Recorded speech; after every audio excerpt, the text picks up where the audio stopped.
Welcome back to Inside the Leather. I'm your host, Ronnie from New Jersey, episode 5. I'm solo, so you're going to have to deal with it today. All right, you're going to have to deal with all me. You're getting all of this for this entire episode. So first, I want to ask you, do me a favor. If you laugh one time, like this episode. If you laugh twice, I think you should subscribe. And if you laugh 3 times, just share it to everybody you know on planet Earth. I would appreciate it. Did I say that we're presented by Golficity? I think I messed that up, but I said it, so it's in there. We're moving on. In today's episode, we're going to talk about how my take on what the PGA is talking about doing. Should they roll back the balls, the long distances? I got a lot to say about it, so we're going to talk about that. Country club versus public courses. Got a lot to say about that. And also pro athletes that golf. You'd be surprised at how some other athletes from other sports are pretty nasty at golf. So we're going to talk about that. But first, new sponsor alert, Therapist Preferred CBD. I'm a big believer to CBD stuff. I tried them all. I rub it all over my body before the actual, before I go play around. First tee jitters, calms me down, aches and pains, takes care of it, right? So Therapist Preferred. Phenomenal company. Let me tell you a little bit about them first. Founded in 2019, physical therapist Doug and his patient Brett. Brett was recovering from surgeries. They saw how it actually helped Brett in his recovery. They set out on this journey to find the best, source the best ingredients, find that they cutting edge nano emulsion technology. It's just a phenomenal product. They have a QR code that brings you directly to the third party research. You can actually check that out. And the tincture. Let me talk about the tincture real fast.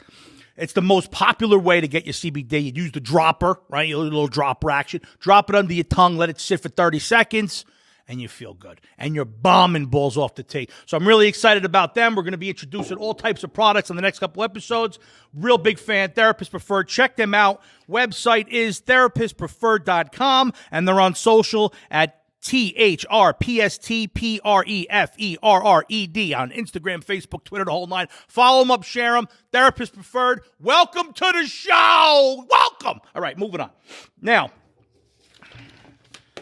that was fun. Therapist Preferred, CBD. Yes. All right. Now, throughout, let's talk about the PGA. Everybody's been talking about this week. You know, I mean, people are bombing the balls on tee, right? I mean, massive carries of 320. I mean, it's getting a little nuts, right? So people think. Now, my take on this, should they alter the equipment to bring everybody back down to life? And short answer, I don't think that they should, to be honest with you, because you're talking about the 100 best golfers on the planet. And there are millions of people that play this game, right? So it's good that they hit the ball fine. It's fine. Because here's the thing. Throughout history of golf, I would say going back like 50 years or so, right? The difference between the biggest drivers on tour and the smallest drivers on tour, distance-wise, has been on average 40 yards throughout history. Okay? Right now, currently, this year on PGA Tour, it's 45. So nothing, it's all relative. Like yes, courses are getting longer. They're trying to make them longer and bigger and harder. But I don't think that that's the way to go. Now you want to talk about lessening the equipment. No, stop lengthening the golf courses, number one. Don't touch the equipment, because one of the lures of golf, one of the great things about golf is that I'm a fan of a certain golfer. I can go buy the clubs that he's using or she's using. I can go buy the ball, the equipment. I can, even though most of us probably shouldn't be using the equipment but you have that opportunity. Okay. And it's, some people are brand loyal. They want to play, I used to play Nike clubs, Jordan fan, Nike, I mean, whatever. It's just, it is what it is. And I think it needs to stay that way. Okay. Look at baseball, for example. You got the whole, chicks love the long ball, the home runs, people bombing them. It brings people to the seats. Look at football. They've basically made it impossible to play defense, because they want scores. They want fantasy football. They want more people to be excited. It's great to see touchdowns and big plays, right? What else? Basketball. I don't even think anybody knows how to play defense in basketball anymore. All they're doing is just chucking up 53-pointers a game because you got the whole analytics into it. It's like, hey, well, if I only make 25% of the three-pointers and I take more three-pointers, I'm going to score more than if I shoot from 50%. I get the analytics of it. It's me personally, I'm a defense guy. I like running the ball. I like defense. Wins championship, that type of thing. So in golf, play defense, PGA Tour. Now, the way you play defense in golf is it's simple. Tighten the fairways. Maybe we add a few trees, right? And the trees that help the environment. So now you're really doing your green now, Add a couple hundred trees. Make the alleyway from the tee box to the fairway as wide as me. All right, you got to put it through. You got to put a needle, the string through the needle, like that. You got to really thread the needle. That's what I was trying to get at. But anyway, you got to thread the needle. Make it more difficult. Okay, sure, in the fairways. Okay, don't give somebody, 380 yards worth of fairway to work with, so they could just bomb their driver as far. Make the fairway end at 310. Maybe you put a bunker smack that at the 310 mark in the middle of the fairway. What are they going to do? They're pro golfers. They're going to say, I don't want to hit it 330 and be in the rough. Make the rough higher so it's harder, so it's more. Penalize them for hitting it in the rough. Make it harder to hit it in the fairway. Make them have to use a 3-wood off the tee. They don't have to use driver. The companies are selling plenty of drivers because I'm buying a new one every couple of months. So they're obviously doing okay. But I truly believe that all this talk about making the balls not go as far, putting a restriction on the technology, no, because it's not just the equipment. That's the main point, is what I'm trying to say. It's not just the equipment. Let's go through a couple of things that are different now than they were 15 years ago. People used to walk down a fairway smoking a Marlboro. I mean, things are different now, right? So what do we got? We got players training 24/7, 365. They're training for 10, 12, 14 hours a day. They might take a day off to recover, play with the kids, and they're back at it the next day. That didn't happen 25 years ago. It didn't. It just didn't.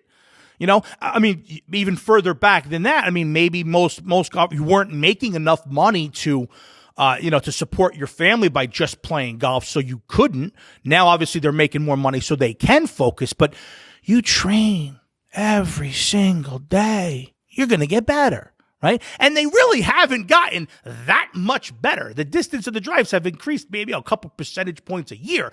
It's not like all of a sudden now they're hitting at 300 when 30 years ago they were only hitting at 150. They were still bombing the ball back in the day. What else has changed?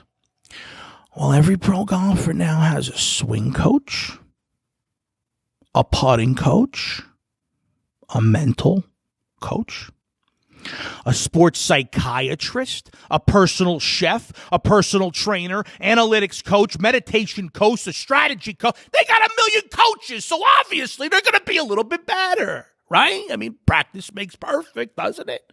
I mean, I've been practicing eating for a long time, and I'm really, really good at it. I think that might be a good time to just pop in here with another quick sponsor talk. Sparrow's Deli, let me tell you something, they did the right thing. I've mentioned them a couple of times, and they said, I don't want to open it because you know what? I got to open it. I got to open it real fast. I should have prepared this to open it, but I mean, we're eating good today. On the last episode, if you saw it, Mike, Golficity Mike, he turns around and he busts me for not bringing food. I mean, all right, you can't. Take it easy. Now I'm going to bring food every single week. But shout out to my buddies over at Sparrow's Deli in Upper Montclair, New Jersey. Check them out. It's the spot. Trust me. The bread is like it's like the shaft of the driver. The bread to the sandwich is the most important. Check them out. Sparrow's Deli, Upper Montclair, New Jersey. So let's see. So strategy coaches, I mean, they're training, the technology that they use while they're training is insane. They got TrackMans that they walk out to the course with. They know Smash Factor. What the hell was Smash Factor 15 years ago? Things are technology. Everything is so much better. It's not just the equipment. So now, 30, 40 years ago, they didn't know about the spin. I mean, I'm sure they knew that there's spin on a club, but they didn't have the technology to gauge it, right? So they're literally so much things that are going into the reason why they're actually doing what they're doing. So anyway, so let me see what else we got. I got athletes in general across all sports, all right? Just humans are bigger, faster, stronger nowadays. People are taller, they're faster. Swing speeds have gone up, but not as much as you would think, right? And here's another big thing, and I got an issue with this specialization when it comes to children. It bothers me. It does. I played football in the fall. Believe it or not, I played basketball in the winter. Believe it or not, I was actually pretty lethal. I could shoot. I couldn't play defense. I couldn't really do much of anything else, but I could just stand there and just drop shots. So I played basketball in the winter, and then I was, baseball in the spring. I didn't actually play golf, as you might have remembered from episode 1 until I was in college. But you play all those sports. It's fun. It's good development. It's team building. It's social interaction. It's moving around. When you have a child who's 10, 12 years old, and all they're doing. And this has got nothing to do with golf. I mean, golf is obviously specialized, but I'm talking about all sports in general. It just bothers me. I don't think that it's necessary. I don't think that, this is the way kids should be growing up. They should be playing all sports. If you're an athlete, if you have the potential to become a pro athlete in a particular sport, by you focusing and only playing that sport from the time you're 10 to you're 22 before you could turn pro, you're going to probably hate that sport, by the time you're ready to be a pro, because it's like, it's all you know. I mean, the variety. I think variety is good for the actual child itself, okay? So you add up all these examples, right? They all contribute to the long drives that we're seeing right now. I mean, right? Am I wrong? Comment below if you think that I'm wrong. Okay? Because like that stat I said earlier, 40 yards was the difference between the best drivers on tour and the worst drivers on tour over history of golf. And it's 45 now. So why are we making because we're worried about lengthening courses. Oh, this hole's too short. No, like I said, make it harder. Force them to use strategy. And by lessening the equipment and keeping these courses really long, you're really not hurting the guys that bomb it out. You're hurting the guys that can't at the bottom end of it, because now their equipment's not going to be helping them at all. And there's still, no matter what you do with the equipment, there is still going to be a 40-yard difference between top and bottom. So that's my take. It is what it is. I think that a new head design, a new shaft, might feel good. It might, help you with dispersion and stuff like that. But I mean, you pick up a couple yards, but it's also everything else you're doing that's contributing to you picking up a couple extra yards, right? One of the biggest assets of golf is, like I said, the ability to buy the same clubs and balls and stuff that you're doing. And restricting the equipment would actually just hurt the players, like I said, that don't hit the ball very long. So that's it. That's kind of what I'm talking about there, So just make the courses less forgiving, just make them harder. That's what I'm saying. Just make the courses harder, and you won't see the long drives, because the risk versus reward will not be in the benefit of the players. It's my take, all right? And we're moving on here. We're going to, one more read here. We got O'Brien Creative. My buddies over there at O'Brien Creative Group, they set themselves apart by expert with creative-first approach to harnessing the potential of your company and translating it to the masses, whether you're just looking for a simple logo or actually building an entire brand. Those guys are great over there. They really are. Creative minds at OCG to accurately and artfully interpret your company's true identity throughout any medium. Visit them at o'briencreativegroup.com. Check them out. Great guys. So that's O'Brien Creative Group. And now I want to talk about home tracks, okay? You know, you got your country clubs, which are phenomenal, and you got your public courses, right? Now, everybody knows the first time that you play on a private country club, because it's like, wow. It's a whole new, I can't sing. It's a whole new world. I mean, it really is. And it almost ruins you. I got to say, you know, it's all over after you play that first time, you know, besides from the obvious, you know, your perfectly manicured tee boxes and greens. The greens are like sheets of glass. It looks like you're on TV, you know, when you're walking down the fairways. You know, the fairways are they're so tight that they look like AstroTurf with fluffy rough that's softer than the down comforter that's on your bed. It's just unbelievable, you know, and the aura of the tradition.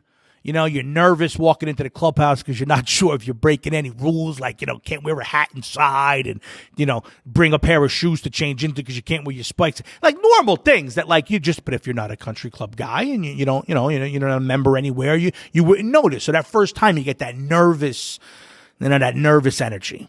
But when you're out there walking with a caddy, oh my God, when you got a caddy, it's like, what? It's the greatest thing in the world, you know?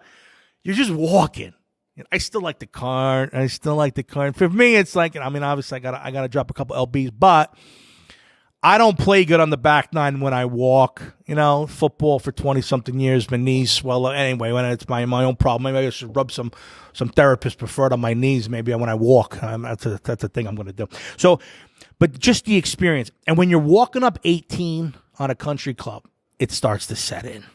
It sets in. And when it sets in, that the next time you play, you're going to be at the public course. It's just like the aura and everything that was so great.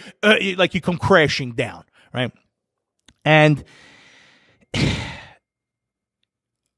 country clubs, I think, need to, you always hear that they need more members. You know, there's always a couple that are closing down, unfortunately, and I think that they need to just reevaluate the entire way that they go about it, right? Because I mean, look, most clubs, and I'm actually looking for a country club. So comment below if you're a member somewhere, if you're in New Jersey area, North Jersey area. Let me know your experiences and if you like your club and what's going on and who to contact, because I'd love to. You know, I'm looking. But here's the thing. A lot of these clubs have junior memberships, which is phenomenal. You know, it's great. You're getting people into the game young. You're getting them into the country club. You're kind of like, kind of cultivating that the flock, the crop for like the next couple of years, the next generation of players, right? But here's the thing. It ends at like 30 years old. Now you're not a junior member no more. Okay. Yeah, you're expected to be a full member, and it's not possible, because you think about it, the 30 to 45 demographic, right, of your golfers. What usually happens in those years of life? I mean, it's not 50 years ago when people got married when they were 20, typically. Typically now I think people wait.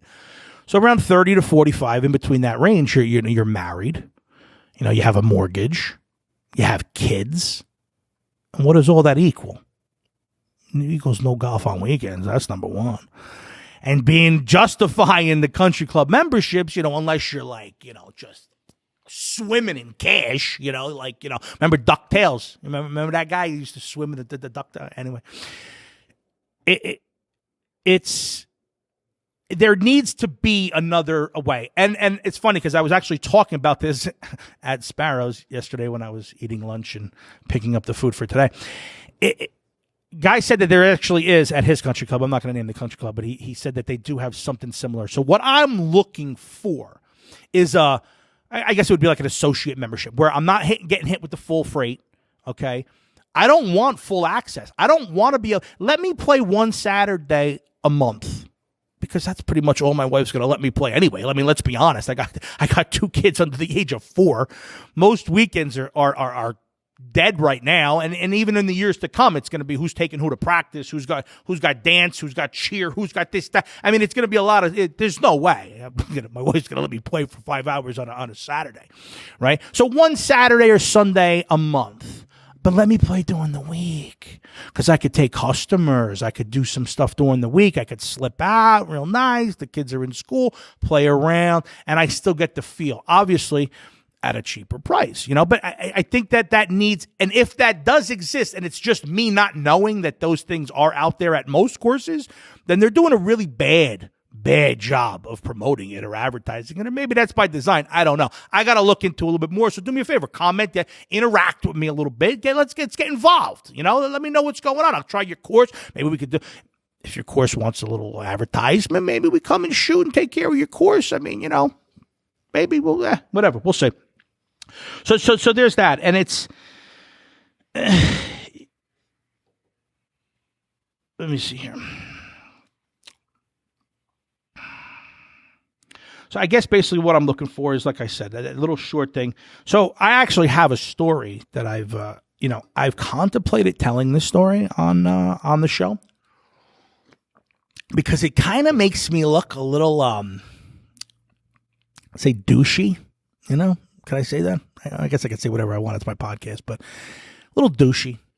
I'm not really proud of this story that I'm about to tell you, but I think it's a pretty good story. I mean, I actually really thought it was freaking hilarious at the time that I was doing it. But now looking back, I'm older, a little wiser, got a little different perspective on things.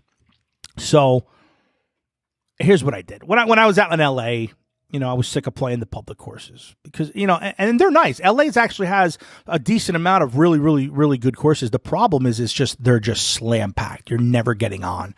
You're waiting for 20, 30 minutes to tee off on every hole. Literally, we're talking 6-7 hour rounds. It's annoying. So I took a shot one day. I came up with this idea. I said, and again, full disclosure, I'm not proud of this, but I did it, so I'm going to tell you because I think it's a funny story. So I called up a country club. I called up a couple. I did it at a couple. But we're going to keep the names out to protect the innocent because I don't want anybody to get in trouble if they still work at these country clubs. But I was a new actor in L.A., right? I was out there for a little bit. I had some things moving. As you know, if you saw episode 1, which was my story, I was booking some commercials, Britney Spears. I was doing a lot of things.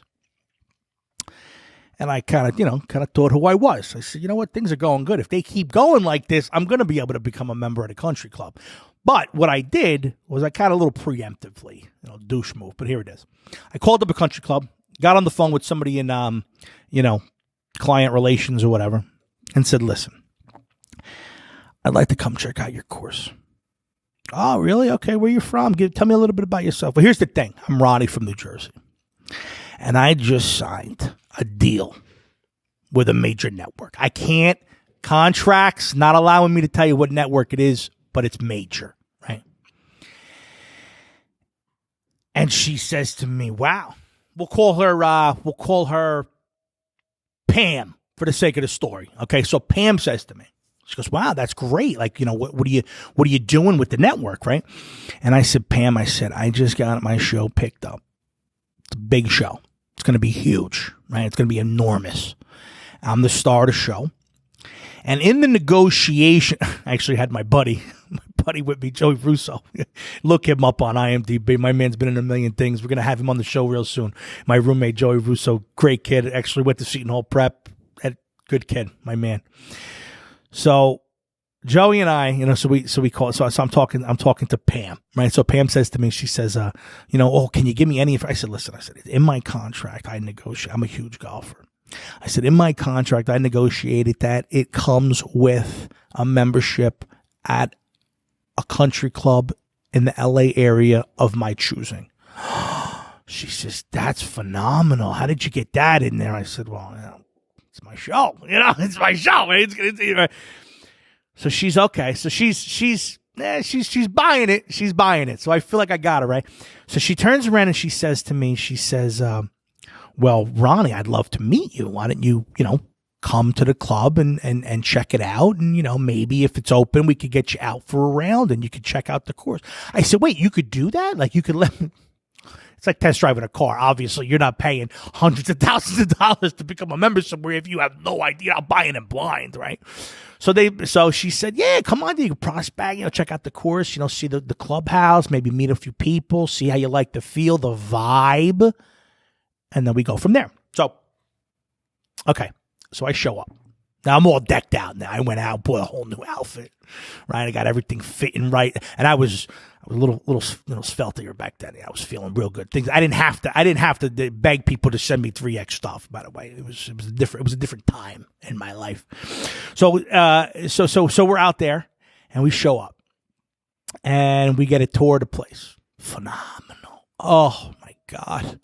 The leather, everything was leather. Everything was leather. The chairs, the couches, it was beautiful. It looked like what you thought a country club should look like. Okay. Now I had played all those top courses down in Myrtle Beach. If you caught episode 1 when I was at Coastal, but none of them were private country clubs. They were all high end, just very expensive courses for that public can play, because it's obviously Myrtle Beach. It's golf, capital of the world, so it's touristy stuff. So, but this was the first country club that I played, and so we get in there. So she pairs us up, and she says, "On the turn, come on in. We'll get you lunch." Anything you want on the menu. Okay, great. Big mistake, Pam. Big mistake. So anyway, we get out there. Now we're paired up with 2 members of the country club, and we're hacking away. Now Joey Russo, my playing partner here, right? He big baseball player, D1 college baseball player, played at high school, Seton Hall Prep, probably beat Mike when they were there together playing against each other. I'm pretty sure they did, because they won the States that year. So I'm sure that they met at some point in time. But Eric Duncan was on the team, drafted by the Yankees in the first round. Anyway, so he's not a great golfer. All right, sorry, Joe. I got to call you out. You were learning. I mean, you were new. You were swinging it like a baseball. You were trying to crank a 400-foot home run, but you hadn't gotten the golf thing just yet. We were working on it, though, right? So the 2 of us were teeing off with his members. And Joey's hilarious. I mean, if you haven't checked out his stuff, he was Joe Pesci in the Jersey Boys. He's been in a million things. So check him out, Joey Russo. We're playing now, and now we got these guys laughing. We're having a great time. I mean, and it's beautiful. Everything I talked about before, the manicured fairways, the greens were like sheets of ice. It was absolutely just breathtaking how pretty this course was. We come in on the turn. What do I order? I order filet mignon. I mean, I go nuts. I'm eating like a lunatic, right? We're having fun. Go back out, finish the round, and it's an amazing thing. I'm going to try to pick up the story a little bit. I'm dragging out a little bit too much. But so we're play the round. We come back in, go to shower, go to locker room. We're showering up, right? We're getting fresh, right? We're getting fresh, and we're thinking that we're going to leave. Now, on the way out, this is what happens. There's a table, 5-6 guys sit at the table, and they're playing poker. Now, I'm a huge poker player. I'm a poker nut. Loved it, right? Big fan of poker, right? Love playing poker. I'm really good at it, too. So we sit down. The guy says, why don't you sit down, hang out? Tell us about yourself. So now I got these guys laughing. Joey and I, we're back and forth. We're playing all of our routines. We're laughing, having a good time. I don't know, didn't lose or win a lot of money. I don't remember the actual poker part of it, but I just know that we were playing poker with these guys. And then we leave. And I said, that was like an awesome day. We got to try to do that again sometime. And I got to find another course and try to do this again.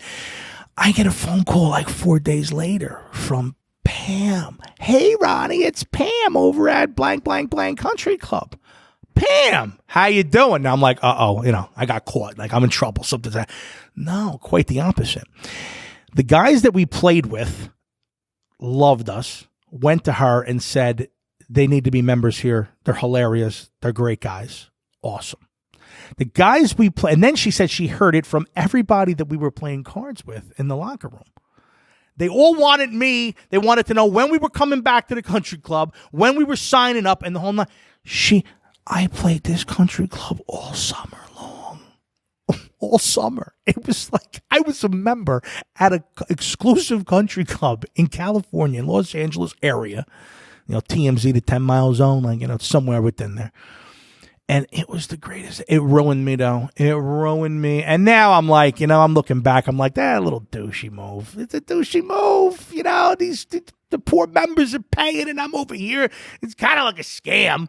I mean, but really, I was out there. I was acting. I was on a show at that moment in time, so it wasn't like totally far. I mean, it might not have been on a network. It was on a, Reels channel versus network. So I was on a show. It wasn't a total lie, but it was phenomenal, and it's just ruined me now because I just want it. But here's one actual thing, and again, also please comment below if you can. One problem or question or concern that I have with actually becoming a member at one particular country club. Do you get sick of it? Do you feel like something's wrong when you go play a different course and you're paying for it, knowing that you're paying to play over air? Do you get sick of looking at the same holes over and over and over again? I know they move tee boxes and pins and they do a good job of trying to change the feel. But the way I get sick of drivers and irons and putters and wedges and bags and the way I get sick of this stuff so fast, I'm starting to worry that maybe I'm going to get sick of a course. So if I'm missing something, if there's if anybody feels the same way, interact, reach out to me at Ronnie Inside the Leather Podcast on Instagram. Message me the direct message thing there. Comment below wherever you're watching this thing. But get in touch. Let me know what you know, because I really want to get into it. So lastly, I want to just touch on this quick. Pro athletes that golf. I just want to run down a list of a couple because I thought it was pretty interesting, and you might feel the same. We're gonna start with baseball players because baseball, you would think that it's pretty relative. It's a similar sport. Swing. You got to use your lower body to generate the power in a baseball swing, and obviously it's similar with golf. But John Smoltz, remember old John Smoltzy, the Atlanta Brave pitcher from back in the '90s? He's a plus 1.5. That's phenomenal. That's like scratch plus a little bit extra. Like he's even better than that, which is cool. And then you got Jeff McNeil. My father loves this guy. New York Met infielder. He's a 0.2. This guy could swing it, right? Aaron Hicks. I'm a Yankee fan. My father's a Met fan. I'm a Yankee fan because I grew up. Don Mattingly was my guy. I actually got a Don Mattingly story. Oh, my God. Should I tell that or should I keep going with this? How we doing on time, Pete? We're all right. We got about 5 minutes. Can I add another story? I'm okay. We can do it. We got to go. Green light. Great. Oh, Jesus Christ. The levels. Sorry. I'm screaming. I'm excited. So, all right, here's the story. So, I had a friend in L.A. I'm not going to mention her, but she had the unbelievable seats that were literally right on top of the dugout at Dodger Stadium. I'm living in L.A. for a long time. I saw more Dodger games than I actually have Yankee games in my life, and we're moving lights. We got a lot. It's a moving set. It's a moving set right now. Things are amped up, right? So check out this story. So I used to go to the games. The people around loved when I was there. I used to go with her uncle. We were real tight. My buddy, I love him to death. We used to go to the games, and we enjoyed the games. Now, the seats that she had came with, like, free food, underneath. It was just like, it was like it was like playing at a country club, right? Versus getting a hot dog, a Dodger dog sitting up in the upper deck. That's like the public course. I was at the country club I tied it into golf. How did I do that? Anyway, so boom, we're on the dugout, top of the dugout, Dodger game. I used to yell at the ball boy, give me the balls. I used to yell at him. People would laugh. And then he'd finally throw me a ball by the 5th, 6th inning. I'd find the closest kid and give it to him. So it was cute. Everybody give me the applause, right? So here's the thing. Being a diehard Yankee fan, grew up my whole life. Don Mattingly was my hero growing up. Donnie Baseball, the hit man, the whole 8-game home run streak. I remember staying up till 1 o'clock in the morning with my father, hoping that he was going to do it in the 13th, and he did, and we went nuts. So Joe Torre's the coach of the Dodgers while I'm in L.A. So that kind of and my hero is the hitting coach, the bench coach, whatever, assistant coach. And that made me feel like, look, the Yankees are in the American League, the Dodgers are in the National League. Because of Joe Torre and Don Mattingly, I almost got the okay to be a pseudo Dodger fan, right? So I'm there, decked out. I got my Mattingly Dodger jersey, right? Who usually gets the bench coaches, the hitting coaches jersey, but I did because again he's my guy. So here we go. So we're at Joe Torre's up on the rail, right? So he's up there like this. So you see Torrey on the back of his jersey. You see him up on the thing. Right next to him, you see Donnie Baseball, right? So he's up there and he's sitting right there. And it's so, and literally I'm like, I got to say something, and I'm just going to do it. Now the music's playing like it's, it's in, whatever. It's like, guys, a pitching change, something was going on. When I opened my mouth, I was going at like a really high decibel because of the music and everything else. As soon as I opened my mouth, boom, the music stopped. It just seemed like the crowd just shut off. You could hear a pin drop in this place. So literally everyone across the field, the other team, the first baseline, they could hear what I yelled out. Anyway, so I yell out, "Hey, Donnie Baseball, I got a poster of you in my room, and I'm 30. And all you see is Joe Torre. You see this. You see the shoulders going. You see the back going because he's laughing. The entire crowd starts laughing because everybody hears it. Donnie Baseball turns to me and he tips his cap. I lost it. It was amazing. It was the greatest thing in the world. Donnie Baseball in my hair. Anyway, moving on. I digress. Here we go. Zach Greinke. He can't seem to pitch in a big game, but all right. Zach Greinke's a 1.1. Justin Verlander. Oh, his wife, Kate Upton. I met her, too, at that restaurant. I got to save that story for another time. Bryce Harper's a 5. Mike Trout's at 8.5. Rick Porcello, got to mention him, even though he's a 10 handicap, which he's the lowest one on this list that I'm going to talk to you about. But he went to my high school, Seton All Prep alumni, Cy Young award-winning pitcher. My man, I wish he was coming to the Yankees. But anyway, basketball. Steph Curry's a 0. Scratch. Ray Allen's a scratch. Ray Allen, can the guy do everything? Not for nothing. Actor, phenomenal. Basketball player, one of the best of all time. Michael Jordan. I knew that he was a huge golfer. I knew that he loved to gamble on the course. You hear stories of it all the time. Air Jordan on the course. He's a 1.9. I was impressed. All right. Now, football players, this one shocked me. Matty Ice. Guy's got a great nickname for a football player, quarterback under pressure, even though he didn't do it in the Super Bowl. Matty Ice, I love him, though. Boston College. He's a plus 1.2. Again, better than scratch. It's amazing. Where do these guys get the time to play golf? I thought being a quarterback in the NFL, maybe that's why he's... Anyway, he was an MVP recently. No, where does he find the time? He's just an athlete. I guess he's just gifted. Matty Ice is a plus 1.2. Tony Romo is a 0.4. We all know that he's been trying to. That just goes to show you how good these pros really are. He's trying to qualify for things. I don't think he actually did. I don't know how close he came, but the fact that he's a plus 0.4 handicap and he's not like on tour now tells you that these pros are sick.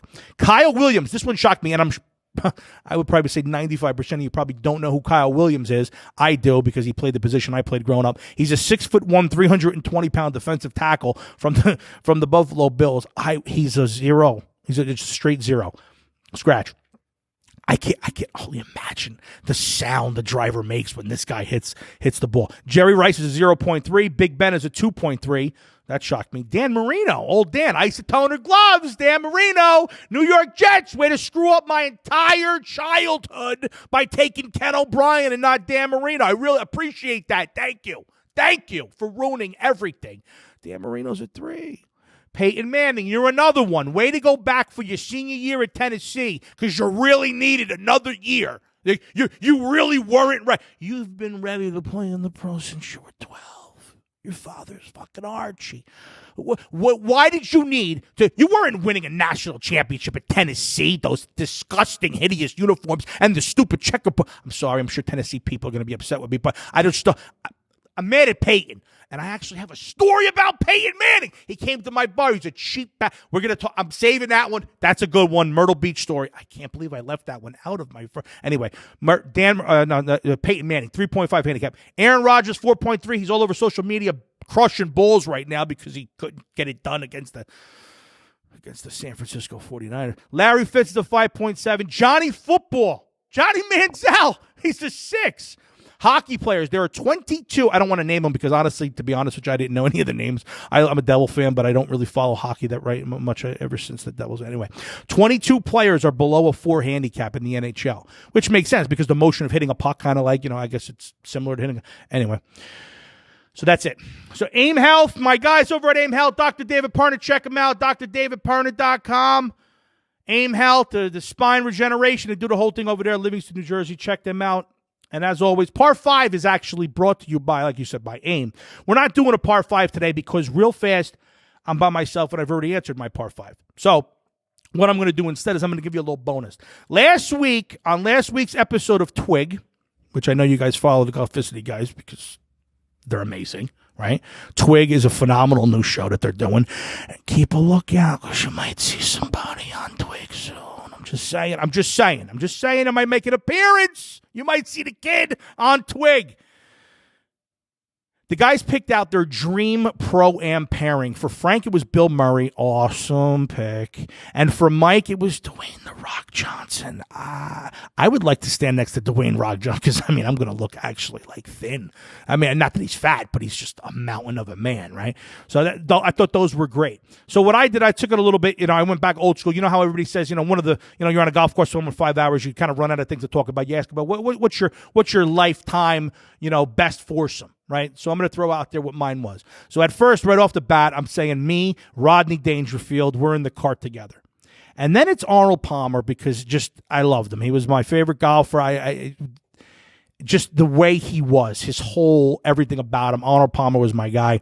And Frank Sinatra, the stories that you could hear from Sinatra, just stories in general about everything he did in his life, and Arnold Palmer with all the golf stories, and then Dangerfield just making you laugh constantly. I thought that was great. But then I realized, wait a minute, all my guys are dead. They're all dead. They're not here anymore. They're gone, I think. I'm pretty sure. And they're all dead. So I said, well, now I got to come up with one alive because on the off chance that we get, somebody to see this and might want to actually play and make my dream foursome come true, I better put a few guys that are actually still kicking. So here it is. My alive best foursome of all time would be Leonardo DiCaprio. I think he's the best actor in the world. The way the guy goes from one role to another, and you don't look at him as the previous role. He is amazing, amazing golfer. Got a story about him too. I met him when I worked at the club in L.A. Sebastian Maniscalco, my guy. I love him. I've met him a bunch of times in L.A. when he was coming up. The funniest comedian. Check him out. He just started to learn how to play golf. He's playing in Atlantic City at the end of the summer. We are going to play around with my man, Sebastian. Aren't you embarrassed? Sebastian, you made a video about me and Joey Russo a couple of years ago. I'm going to send it to you. With this episode, we need Sebastian Maniscalco. And last but not least, I went back and forth between Donnie Baseball and Derek Jeter. I think Derek Jeter just because it's Derek Jeter. And, those were my two favorite heroes, both baseball players of all time. But that's it. I'm done. Let me just make sure. Yeah, it's over. We're done. Episode 5 in the books. I want to thank our sponsors, Sparrows, O'Brien Creative Group, AIM Health, my guys over at Therapist Preferred, Premium CBD, and as always, Golficity guys, you're the best. And lastly, as always, keep it inside the leather!